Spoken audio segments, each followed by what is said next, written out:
Persona 4 Dancing All Night was a game I didn't know if I was gonna like, but I ended up really falling in love with the game, and even though I don't really play a lot of music games, I really had a fun time with it. Now, I did review this game on the Vita a long time ago, so I'll put a link to my old channel with the review. So if you want to check it out and see what I thought of that game, it's now coming out digitally on PS4, so if you want to know what my thoughts are, I'll put it there, but basically I really liked it. So now, they have introduced Persona 3 Dancing in Moonlight and Persona 5 Dancing in Starlight, if I've got those correct. Basically, two new Persona dancing games featuring the cast of Persona 3 and Persona 5. Both are separate experiences, but since they're so similar, it's more like a Pokemon Sun and Moon kind of thing, in a way. So, in this sense, I'm going to just review them together as one review. So basically, what I say for one game usually goes the same for the other. With that said, however, we're going to take a look at both Persona 3 and Persona 5 dancing games to see whether or not they're worth boogieing on down paying $60 for a PS4 version. Or, I think, $40 for a Vita version. Each game is worth that much, by the way. I was sent a copy of this by Atlas, so thank you, Atlas, for sending a copy for review. Now, let's go ahead and hit the dance floor and find out whether or not you should shimmy on down to your local game store and pick this up, or get it digitally, or however you kids buy video games nowadays. So, let's start off with the strengths. Your favorite characters are back, and you can watch them dance to a bunch of great music from their respective games. So, you got, like, music from Persona 3 and Persona 5. You got lots of remix tracks, which are really great and very fun to listen to and play. The graphics look great, borrowing a lot of aesthetics from Persona 5, and just everything pops. The intros are just flashy and amazing, which are 2D animated and look great, and I can't help but watch these over and over again. There's also a tutorial that helps you get used to the game's controls and mechanics. It happens during the beginning of the game, so if you've never played one of these games before, definitely recommend giving it a shot.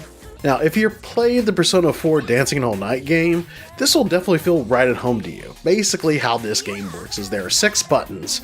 There are 3 directional buttons that you use, and 3 face buttons. And then when the note hits the corresponding button, you want to make sure you hit it on time to the rhythm of the beat. Or basically when the thing gets in the little circle. Music, people.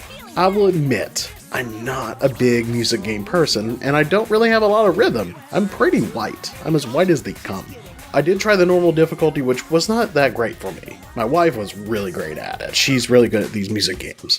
But I ended up playing a lot of easy difficulty, and a lot of the footage is easy difficulty, so yeah, you can shun me if you want.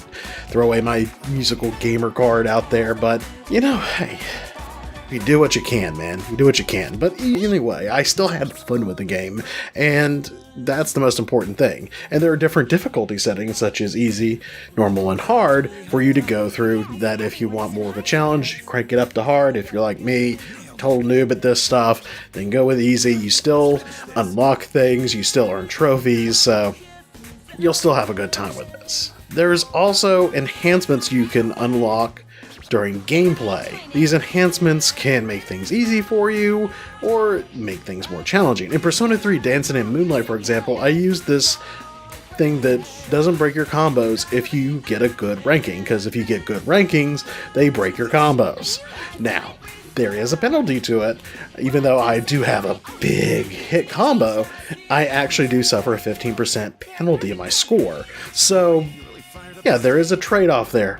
And there are different modifiers that you unlock throughout the game. There are modes that you can watch replays, you can watch characters pull off crazy moves on a plain old boring background, or even watch an expert play the song and see like, oh, yeah, they're really much better than I am. And social links are back in this game. It's just called social mode. It's where you unlock story beats for the characters, and this place hasn't a story mode. No, sir. There is social links, basically, that you can go through and unlock through gameplay, where you would have a conversation with one of your favorite Persona characters. Yay! And they're really enjoyable to watch, and they're fun. Though I'm a little disappointed that there is no story mode in the game like Persona 4 Dancing All Night, but yeah, we'll get more into that next in the weaknesses section. Because the plot is lazy. Unlike Persona 4's Dancing All Night, where you had to combat shadows with the power of dance. Okay, maybe that's not the best plot in the world, but it's something.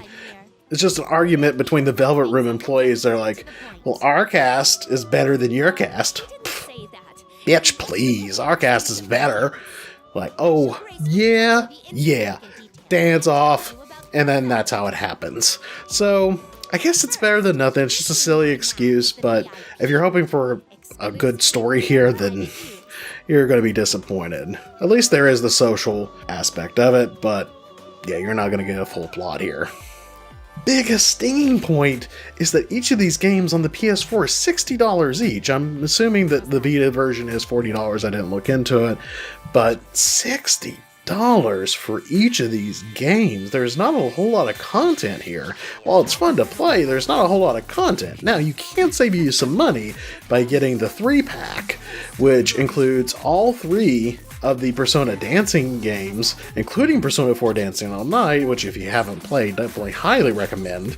And you're basically paying $33 for it, which I think is a better value. However, if you only like Persona 3 or Persona 5, then you might want to wait for a sale to get it. Because honestly, I don't really feel that it's fully worth that $60 price tag. As much as I love Persona, it pains me to say that, but it's true. In conclusion, these games are fantastic.